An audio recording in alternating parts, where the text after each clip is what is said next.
Okay, my name's Steve Chevenel. I was in the Marine Corps from 1982 to 1986.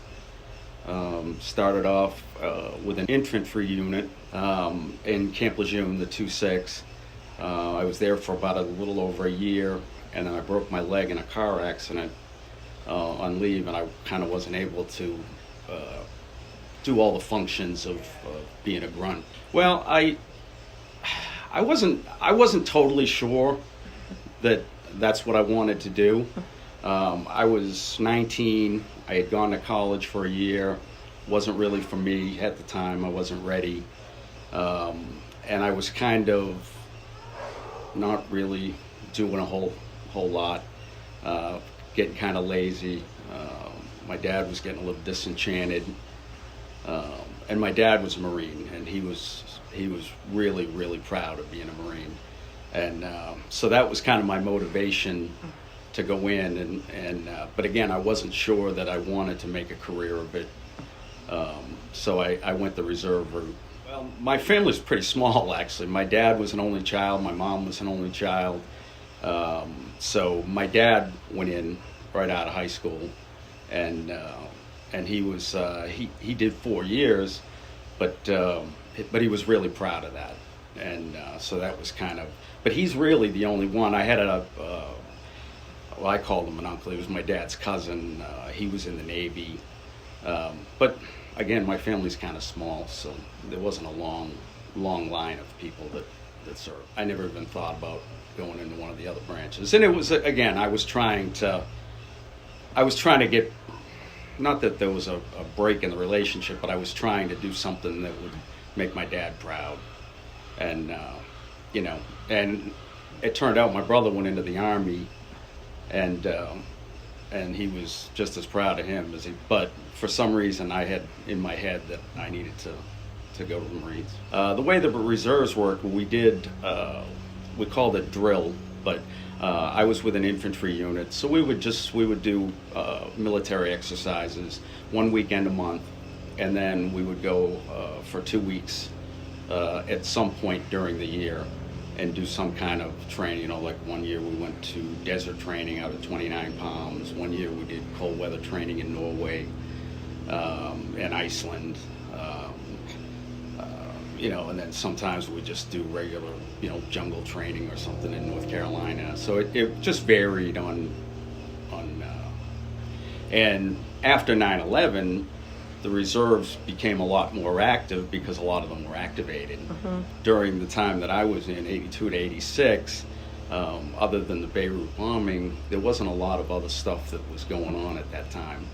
During Beirut, I was in during that time. I didn't know of anybody that was over there. I may have gone to infantry school with some people that were. I think there were probably some people, because I think the 2-6 went over there after Beirut. But I didn't know of anybody personally. I didn't know Elisa's brother. I didn't know of anybody that was over there. And it was really even hard to do the reserve duty, just because the rigors of it. I would go for a weekend and then my leg would blow up, because it was a really bad break. But I didn't want to be medically discharged or any of that. I wanted to stay in. And so I don't know that I would have been able to handle more of that. And as I got older, like 9/11, I was 38, something like that. It was kind of like a bad dream every day, to be honest with you. It was, you'd wake up in the morning and you'd hear that pound on the drill instructor's door. In the last fire watch, that's how you woke up the drill instructor. You had to pound on the door, and once you hear that, you'd be like, "Oh no, back to real life again." And so it was hard. It was, but it was also very rewarding, because when you get done, to be able to say, "Yeah, you know what? I was able to do that and finish that," and I had never really done anything that was that hard, and. So it was kind of a rewarding experience, but it was hard. But they used to use a saying, if your mind don't mind, your body don't matter. And it really is. It's all, if you can handle it in the mind, then you can get through it. So they'll get you in shape. I mean, your body will, and they're not going to kill you. They don't, they're not going to push you to the point where you die. They're just, but they're going to push you as far as they can.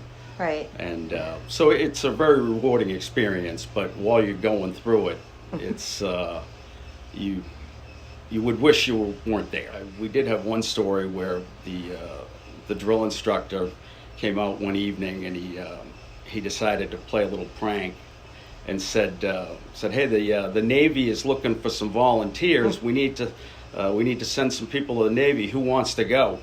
And about 5 or 6 people went running up front to volunteer. And he looked at them and he was like, "You're not going to the Navy." and so they kind of let those guys have it. But I had this one friend. He's like, "Were you thinking of going up?" I was like, "No, there was no chance I was going to go home and tell my dad I couldn't finish boot camp, or I couldn't finish, not that you can just leave anyway. I mean, obviously, but because probably half the people would. Yeah, well, it gives you a lot of discipline, a lot of structure. So yeah, I would say the effects of it help in whatever you do.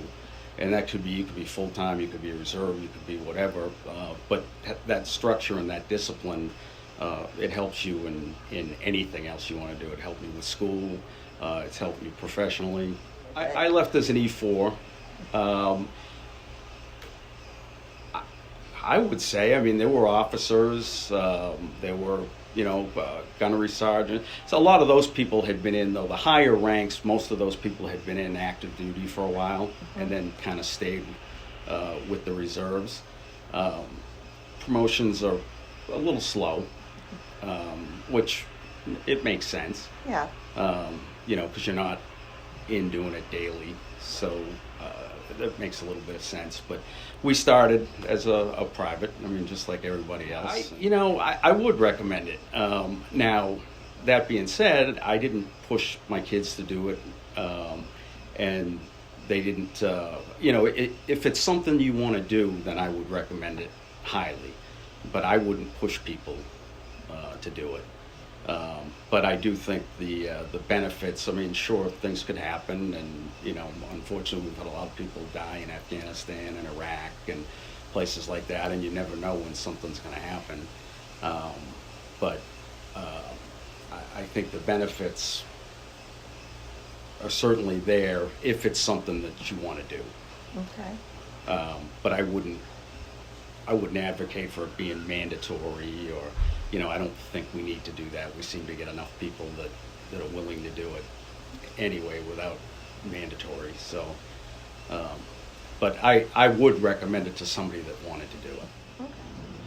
No, I didn't. I got what I wanted, and what I needed, what I felt like I needed. But I always felt like, I wanted to be professional. I didn't feel like I wanted to be a career military. You never know what's going to happen, because a lot of those people, especially after 9/11, they got called and they became full-time pretty much. I mean, they were still reserves, but they were deployed and they were full-time. So you never know. I mean, it did show the importance of the training, and that, that to be ready, because you never know. Well, I think it's a great honor to be able to do that.